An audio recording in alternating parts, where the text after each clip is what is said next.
먼저 이 말씀을 전하기 전에 자신의 가정에 아직 자녀를 주시지 않은 그런 가정이 있다면 영적인 자녀를 많이 낳아 주께로 인도하는 영적인 부모로 살아가게 되시기를 주님의 이름으로 축복합니다. 세익스피어와 함께 영국을 대표하는 최고의 작가가 있습니다. 바로 찰스 디킨스라는 사람이죠. 위대한 화가였던 빈센트 반 고흐도 찰스 디킨스의 광팬일 정도로 아주 유명한 작가입니다. 근데 이분이 쓴 책 중에 두 도시 이야기 등 여러 가지 책이 있지만 이 사람이 쓴 책 중에 잘 알려지지 않은 책이 있습니다. 바로 예수의 생애라는 책입니다. 이 책은 출판을 염두에 두고 쓴 책이 아니라 자신의 자녀들을 주님께 인도하기 위해서 쓴 개인적인 자기 자녀들만을 위해 쓴 위대한 작가의 바로 전도를 위한 그런 책이었습니다. 처음에는 자손들에게만 읽혀지다가 나중에는 이제 공개가 되었죠. 그 책의 도입부에서 찰스 디킨스는 이렇게 말합니다. 사랑하는 내 아이들아, 아버지는 너희에게 예수 그리스도의 생애에 관해 꼭 알려주고 싶단다.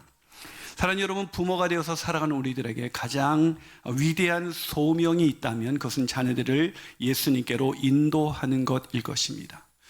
만약에 우리가 사회에서 모든 성공을 거두고 있고 아이들이 잘 나가고 있다 할지라도 우리가 만약에 자녀를 주께로 인도하는 데 실패하고 있다면 그것은 마치 침몰해가는 타이타닉호에서 갑판 의자를 정리하는 것과도 같습니다. 오늘 본문은 사람들이 자신의 자녀를 예수님께로 데려온 그런 장면이 기록되어 있습니다. 당시 유대인들의 관습에 의하면 훌륭한 랍비에게 아이들을 데려가서 축복 기도를 받는 그런 관습이 있었습니다. 그런데 예수님의 제자들은 그렇게 예수님께 기도를 받기 위해서 자녀들을 데리고 왔던 부모를 꾸짖었습니다. 그렇지 않아도 바쁜 예수님에게 이 애들까지 이렇게 축복 기도할 시간은 없었다고 생각한 것이죠. 그 당시 어린아이들은 지금은 어린아이의 인권이 많이 이제 자라나고 있었지만 그때는 어린아이는 사람 취급도 받지 못했던 바로 그런 시대였습니다. 아마 제자들은 되게 자기들이 잘 했을 거라고 예수님에게 쓸데없이 시간을 낭비하지 않도록 잘 했을 것이라고 생각했을 것입니다. 그런데 예수님께서는 그런 제자들을 보시고 매우 분노하시면서 꾸짖으셨습니다. 병행구절인 마가복음 10장 14절을 보시면 예수께서 보시고 노하시어 이르시되 어린아이들이 내게 오는 것을 용납하지 말고 금하지 말라라고 노하셨다고 기록하고 있습니다. 여러분, 오늘은 어린이 주일입니다.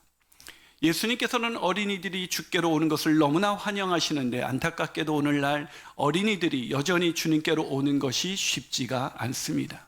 왜냐하면 방해꾼이 있어요. 어린이들이 주님께로 오는 것을 방해하는 사람들이 누구냐면 제일 많이 방해하는 사람이 놀랍게도 바로 그들의 부모입니다. 이 세상에서 자녀의 성공에 온갖 관심을 가지고 있는 이런 세속적인 크리스찬들은 자녀들을 주께로 데려가는 것에 매우 인색할 뿐만 아니라 자녀에게 믿음을 전수해 주지 못한 채 살아가고 있기에 자녀를 주께로 인도해야 되는 가장 위대한 소명을 받았음에도 불구하고 자녀들을 주께로 인도하지 않는 부모들이 오늘날 얼마나 많은지 모릅니다. 저와 여러분은 어떻습니까? 여러분의 자녀들은 오늘도 믿음 안에서 굳게 서 있고 정말 성령 충만함으로 하나님의 나라와 의를 위해서 쓰임받는 그런 자녀들로 살아가고 있습니까? 여러분, 이 자녀 양육에는 전문가가 없기 때문에 저도 장담할 수 없습니다. 누구도 자녀의 문제를 장담할 수 없지만 오늘 어린이 주일을 맞이해서 우리가 어떻게 자녀들을 주께 인도하는 부모로 살아갈 수 있는지 그 길을 배우기를 원합니다. 자, 그렇다면 우리가 자녀를 어떻게 주님께로 인도할 수가 있을까요? 첫 번째로 자녀를 주님께 데리고 나와야 합니다. 뭐라고요? 자녀를 주님께 데리고 나와야 한다. 주님께 인도하는 거나 데리고 나오는 거나 똑같은 건 아닌가라고 생각할지 모르지만 이 말은 주님의 말씀을 들을 수 있는 자리, 예배의 자리, 훈련의 자리에 같이 데리고 나올 수 있어야 한다는 것입니다. 목회하면서 부모는 정말 신실한데 자녀는 믿지 않는 그런 가정을 참 많이 봤습니다. 목사님 가정도 또 선교사님들도 예외가 아니었습니다. 제가 지구촌교회에서 전도 폭발 훈련을 할 때였습니다. 전폭을 정말 열심히 하는 집사님이셨는데 어느 날 갑자기 그가 나와서 통곡을 하면서 간증했습니다. 내가 여지껏 전도한 사람이 너무나 많은데 정작 내 자식은 아직도 전도하지 못했습니다. 그 이유는 학생 때는 아이의 학업 때문에, 취업해서는 일요일에 겨우 쉬는 아이의 잠을 깰 수가 없어서 그렇게 시간이 지나다 보니 어느덧 성인이 되어 더 이상 교회와 하나님과 단절된 채 하나님을 영원히 떠난 아이를 지켜봤던 한 아버지의 통곡이었습니다. 사랑하는 여러분, 아이들은 저절로 구원받지 않습니다. 믿음의 가정에서 태어났다 그래서 믿음을 갖는 것이 아니라, 믿음은 들음에서 나고 들음은 하나님의 말씀으로 말미암기 때문에 부모인 우리가, 저와 여러분이 자녀에게 하나님의 말씀을 들을 수 있는 자리로 데리고 나오지 않는다면 아이들은 믿는 가정에서 태어났지만 믿음을 가질 수는 없는 것입니다. 다시 말해서 믿음을 가진 부모라고 해도 아이에게 믿음을 물려주기 위해서, 주께로 인도하기 위해서 무엇보다도 아이를 하나님께 말씀을 들을 수 있는 자리에 데리고 나와야 한다는 것입니다. 오늘 본문에 있는 부모님들처럼 말이죠. 오늘 본문 15절을 읽어보면 이렇게 되어 있습니다. 한번 읽어볼까요? 있습니다. 시작. 사람들이 예수께서 만져주심을 바라고 자기 어린 아기를 데리고 오매 제자들이 꾸짖었다. 참 귀한 부모 아닙니까? 자녀들을 다른 랍비가 아닌 예수님께 데려왔던 이 부모들이야말로 참 귀한 부모들입니다. 그러나 오늘날 우리의 현실은 이와 정반대입니다. 작년 4월 8일부터 23일까지 목회 데이터 연구소의 연구조사 결과에 의하면 아이들이 교회 처음 나오게 된 이유가 모태신앙, 즉 부모의 믿는 가정에서 태어났기 때문이라고 대답한 아이들이 60%였는데, 그 이후 코로나 이후 예배, 대면 예배를 드리는 아이들은 그 아이들 중에 45%밖에 되지 않았습니다. 절반도 되지 않는 아이들이 예배를 드리지 않습니다. 무려 신앙이 약해진 것 같은 아이들은 35%나 되었고, 성인이 되어서도 교회를 다니지 않거나 유보하겠다고 말한 아이들이 무려 40%, 즉 10명의 믿음의 가정 중에 4명의 자녀들은 교회를 안 다니겠다고 이미 선언을 한 것입니다. 예배를 안 드린 이유를 묻는 항목에는 더 충격적인 대답이 나왔습니다. 학원 때문에, 공부 때문이라는 것이 무려 50%, 심지어 부모의 반대도 20%에 육박했습니다. 이게 뭘 보여주고 있습니까? 믿는 부모라 할지라도 자녀를 주께 인도하기는커녕 세상적인 성공을 바라보며 자녀를 양육하고 있다는 것을 여실히 보여주는 그런 통계의 결과입니다. 교회를 보내는 분들이 교회를 보내면서도 더 원하는 것은 빨리 끝나고 이 아이가 그 다음에 학원 가서 어떻게 공부하고 어떻게 살 것인가에 더 많은 관심을 가지고 있습니다. 아이들과 예배를 드리고 성경에서, 집안에서 아이들에게 성경을 가르치는 부모가 얼마나 있을까요? 여러분은 자라오면서 아이들에게 가정에서 성경을 얼마나 가르쳐 주셨습니까? 아이들과 함께 성경 암송은 얼마나 많이 하셨습니까? 아이들과 큐티를 나누고 자신의 삶을 간증하면서, 목장에선 그렇게 나누고 간증하며 훈련의 자리에 있으면서 가장 사랑하는 자녀들에게는 얼마나 큐티를 나누고 얼마나 말씀을 가르치고 암송하고 그렇게 예배하며 지내셨습니까? 많은 사람들이 유대인들의 교육을 따라 하려고 합니다. 세상 사람들도 마찬가지고 믿는 사람들은 더 그렇죠. 유대인들 중에 영향력 있는 인재가 많기 때문이죠. 그런데 유대인들이 어떻게 교육하는지는 잘 몰라요. 유대인들은 아이가 뱃속에 있을 때부터 성경을 읽어줍니다. 태어나서 13살이 될 때까지 성경을 반복해서 소리내어 읽고 암송하고, 모세 오경의 주석이라고 할 수 있는 탈무드를 가지고 어려서부터 토론을 합니다. 중학교에 올라와야 비로소 국영수를 공부하는데, 그때도 우리는 아주 어렸을 때도 애들이 오직 국영수인데, 애들이 어렸을 때 그런 거 가르치지 않습니다. 유대인들은 오직 하나님의 말씀 가르칩니다. 근데 중학생이 되어서 국영수를 공부하는데, 오전에는 성경과 탈무드를 공부하고 나서 오후에 겨우 3시간에서 4시간 학과 공부를 합니다. 우리와 많이 다르죠? 유대인들은 임신할 때부터 아이가 태어나서 읽어야 하는 말씀을 강보에 기록해 아이가 태어나면 그 강보로 아이를 싸줍니다. 하나님의 말씀을 아이에게 두르겠다는 부모의 결단이고, 오늘날 같은 헌화식과도 같은 의미죠. 또한 아이가 어릴 때부터 1년에 적어도 2-3번 그냥 몇 구절을 암송하는 것이 아니라 모세 오경을 암송해 줍니다. 아이가 스스로 성경을 읽을 때까지는 누가 읽어주냐면 엄마가 아니라 아버지가 읽어줍니다. 아이가 스스로 성경을 읽을 때까지 아버지가 계속해서 모세오경을 읽어주고, 스스로 읽을 나이가 되면 아버지가 읽어주던 그 성경책을 아이에게 주어 아이로 하여금 읽게 합니다. 당연히 아이는 13살이 되기 전에 모세의 오경을 통째로 암송하게 되고 자연스럽게 성경을 가지고 부모와 토론하면서 하나님에 대해서 알아가기 시작하죠. 안타까운 건 그렇게 유대인들이 힘을 써서 성경을 가르치는데도 불구하고 하나님이 보내신 자 예수 그리스도를 알지는 못한다는 것입니다. 그런데 더 안타까운 것은 예수 그리스도가 내 인생의 구원자여 주님이라고 말하는 유대인보다 더 깊은 믿음을 가진 우리는 유대인처럼 아이들에게 성경 교육을 시키지는 않는다는 것입니다. 사랑하는 여러분, 아이들을 주께로 인도하고 계시나요?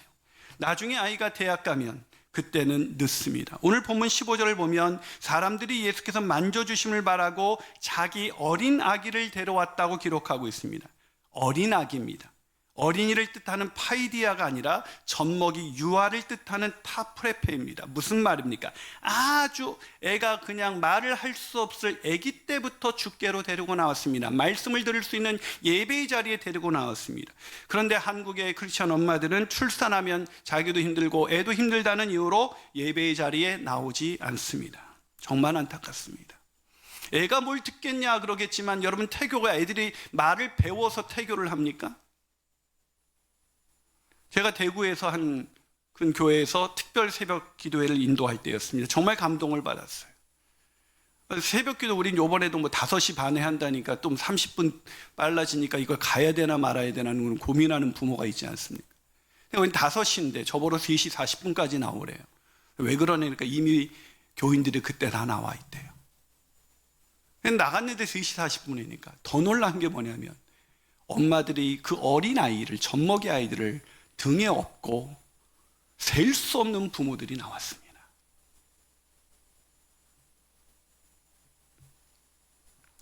저는 지난 특송 때도 부모와 함께 새벽 기도에 서 있는 유일한 그 아이를 보면서 참 저 아이는 복되구나.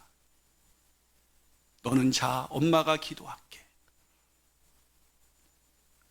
사랑하는 여러분, 어린이 주일 아이들에게 갖고 싶은 선물을 사주는 것보다 아이를 주께로, 말씀을 들을 수 있는 예배의 자리로 인도하는 저와 여러분이 되시기를 주님의 이름으로 축원합니다. 한 말 더 나가서 어떻게 자녀를 주께로 인도할 수 있을까요? 자녀를 주님께 맡겨야 합니다. 자녀를 주께로 인도하기 위해서는 당연히 주님께로 데려와야 하지만 주님께 열심히 말씀의 자리에 데려왔는데도 불구하고 아이가 주님을 향한 믿음을 갖지 못한 경우들이 적지 않게 있습니다. 왜 그럴까요? 그것은 아이들을 주님께 맡기지 못했기 때문입니다. 오늘 보면 16절을 한번 같이 읽어보겠습니다. 같이 읽어볼까요? 있습니다. 시작. 예수께서 그 어린아이들을 불러 가까이 하시고 이르시되 어린아이들이 내게 오는 것을 용납하고 금하지 말라. 하나님의 나라가 이런 자의 것이니라. 자, 예수께서 그 어린아이를 불러 가까이 하셨다. 이게 무슨 얘기입니까? 이제 부모의 손에 이끌려온 아이가 이제 부모님, 예수님이 가까이 불러서 데리셨다는 건 이제 부모의 손에서 예수님의 손으로 아이가 넘겨진 것을 의미하는 것입니다. 여러분, 이게 무슨 말이냐면 아이를 주께 이제 데려온 이유가 무엇입니까? 주님께 맡기기 위해서 우리가 데려온다는 것입니다. 그 아이를 주님께 인도하는 것이죠. 그런데 문제는 대부분의 부모가 자녀를 주께로 데려오긴 하지만 맡기지 못합니다. 이게 무슨 말이냐면 부모의 뜻과 계획과 방법을 내려놓지 못하기 때문에 교회는 데려와도 여전히 부모의 뜻과 계획과 이 방법을 내려놓지 않은 채 애들을 데려옵니다. 그건 맡기는 것이 아닙니다.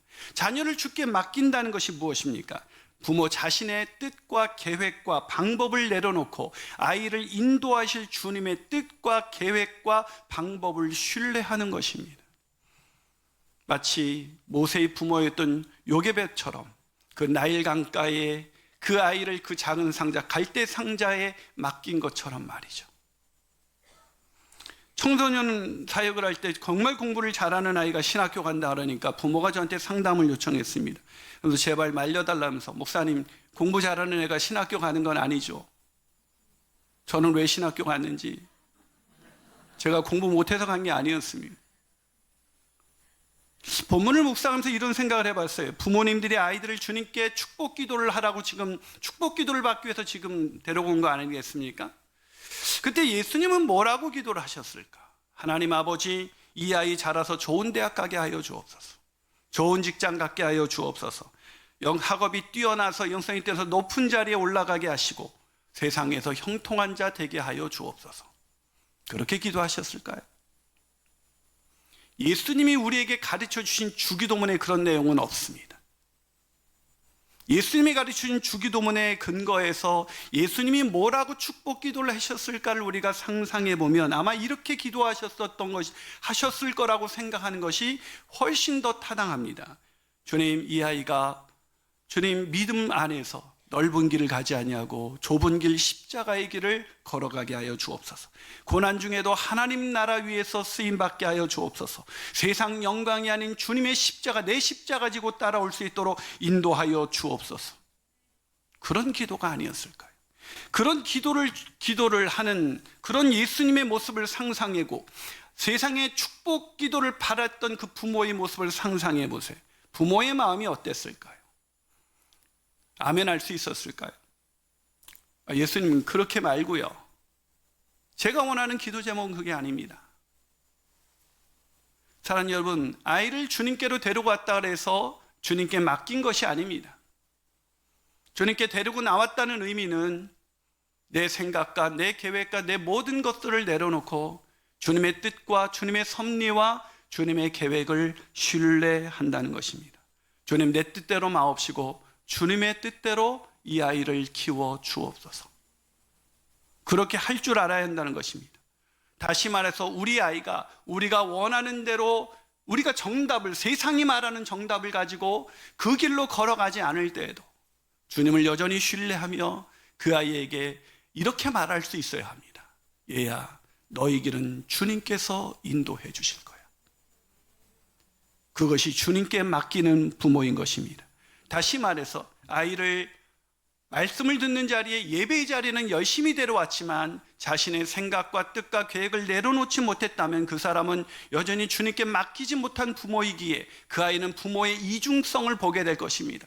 예배는 드리기 원하면서 하나님을 만나라면서 하나님의 계획과 뜻을 신뢰하지 못하는 부모에서 아이는 굉장한 괴리감을 느끼게 될 것이고, 그런 부모의 신앙이 위선적으로 느껴질 수밖에 없으며 그런 부모를 따라 믿음을 갖는다는 것은 불가능한 일인 것입니다. 그렇기 때문에 서울대 졸업장과 하버드에서 받은 박사학위를 내려놓고 몽골 선교사로 헌신한 이용규 선교사님 아시죠? 우리는 그분들을 보면서 감동을 받지만 내 자녀가 만약에 하버드 나오고 나서 선교사로 가겠다면 뜯어 말릴 것입니다. 남의 자녀는 그렇게 살기를 바라면서 내 자녀가 그렇게 산다? 있을 수 없는 일이죠. 이용규 선교사님이 가정 내어드림이라는 책을 썼습니다. 그 책에서 이렇게 말합니다. 때로는 자녀를 위해 나는 아무것도 할 수 없구나 싶은 순간들과 맞닥뜨리게 된다. 그것은 부모가 무엇을 잘못해서 생기는 것이라기보다는 아이와 부모의 유익을 위해서 허락된 시간이다. 이런 과정을 경험하면서 내 안에 내가 죽고 예수 그리스도가 사시는 것을 몸과 마음이 함께 경험한다. 자녀가 내 뜻대로 되지 않을 때, 내 계획대로 되지 않을 때 하나님은 우리에게 요구하시는 것은 단 한 가지입니다. 너는 자녀를 나에게 맡겼느냐고 말이죠. 자녀를 주님께 맡김으로 말미암아 주님께 자녀를 인도하는 저와 여러분이 되시기를 주님의 이름으로 축원합니다. 마지막으로 어떻게 자녀를 주께로 인도할 수가 있을까요? 자녀를 주께 맡길 수 있는 부모가 되어야 합니다. 말씀드린 것처럼 자녀를 주께로 인도한다는 것은 말씀을 들을 수 있는 자리에 데리고 나오는 것이며, 또 그렇게 데리고 나왔을 때 내 뜻과 내 모든 생각을 내려놓고 주님의 뜻 안에 자녀를 의탁하는 것입니다. 근데 여기에 문제가 있어요. 이게 쉽지 않다는 겁니다. 그렇게 의탁할 수 있는 믿음의 부모만이 이 일을 행할 수가 있습니다. 여러분이 오늘 어린이 주일에 주께 인도하는 이 설교를 들었다 그래서 자녀를 주님께로 인도할 수 있는 것이 아닙니다. 그런 믿음이 있어야 합니다. 자녀를 맡길 수 있는 믿음, 내 생각보다 더 선하신 하나님의 뜻을 신뢰하는 믿음, 내 계획대로 아이들이 가지 않을 때에도 하나님이 우리 아이들을 인도하고 계신다는 그 믿음, 그 믿음이 없는 부모는 아무리 말씀을 들어도 주께로 자녀를 인도할 수가 없습니다.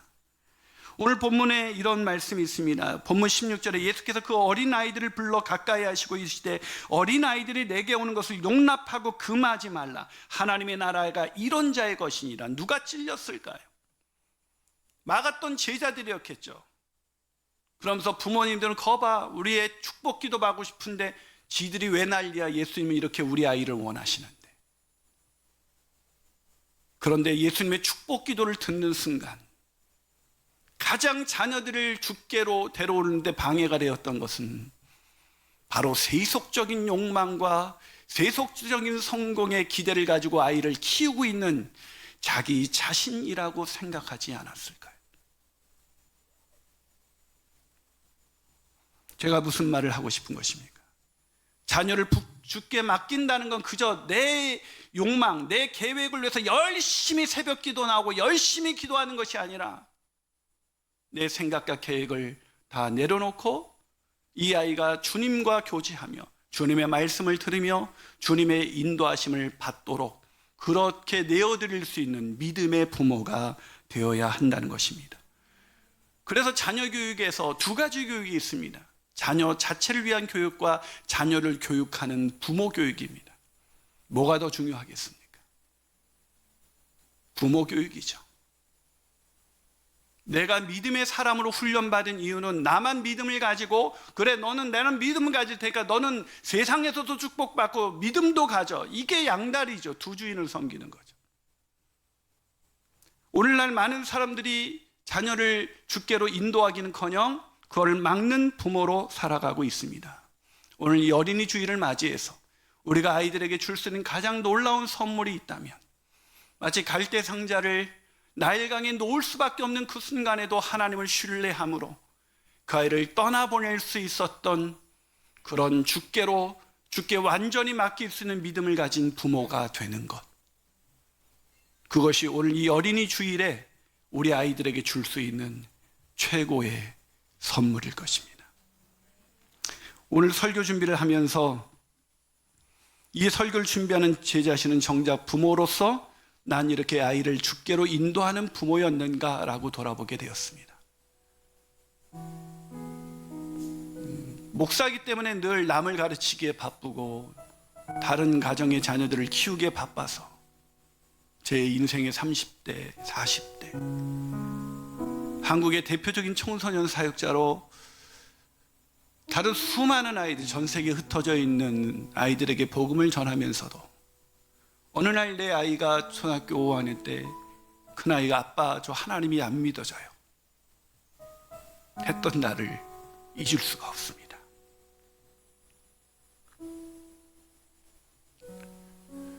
그럼에도 불구하고 제 자신이 어쩌면 제 자신이 자녀를 주께로 인도하지 못했던 그런 부모였던 것입니다.